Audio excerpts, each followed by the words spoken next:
মুক্তিযুদ্ধ বিষয়ক মন্ত্রণালয়ের প্রতিমন্ত্রী ইশরাক হোসেন বলেছেন, কর্পোরেট মাফিয়ারা এখনও বহাল রয়েছে। তবে অতীতে যেভাবে বাজার সিন্ডিকেট করে রমজানে নিত্যপণ্যের দাম বাড়ানো হয়েছে, সেভাবে এবার আর জনগণের পকেট কাটতে দেয়া হবে না। পুরান ঢাকার মৌলভীবাজার আর বাদামতলীতে বুধবার ভোক্তা অধিকার ও স্থানীয় প্রশাসনকে সাথে নিয়ে অভিযান চালানোর সময় একথা বলেন তিনি।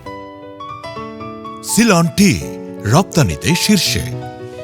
ইশরাক হোসেন বলেন, একজন জনপ্রতিনিধি হিসেবেই এই অভিযানে এসেছেন তিনি। সম্প্রতি ভোক্তা অধিকারের অভিযানে বাধা দেওয়ার ব্যাপারটি অনাকাঙ্ক্ষিত বলেও মন্তব্য করেন তিনি। আরও বলেন, ব্যবসায়ী সমিতি আর ভোক্তা অধিকারের মাঝে ভুল বোঝাবুঝি দূর করতে জনপ্রতিনিধি হিসেবে ভূমিকা রাখছেন তিনি। প্রতিমন্ত্রী জানান, রমজান আসলেই কালোবাজারি আর অতিরিক্ত মজুত করে একটি পক্ষ নিত্যপণ্যের দাম বাড়িয়ে দেয়। এতে ভোগান্তিতে পড়ে সাধারণ মানুষ। তাই ভোক্তা অধিকার সবসময় অভিযান চালাতে পারে।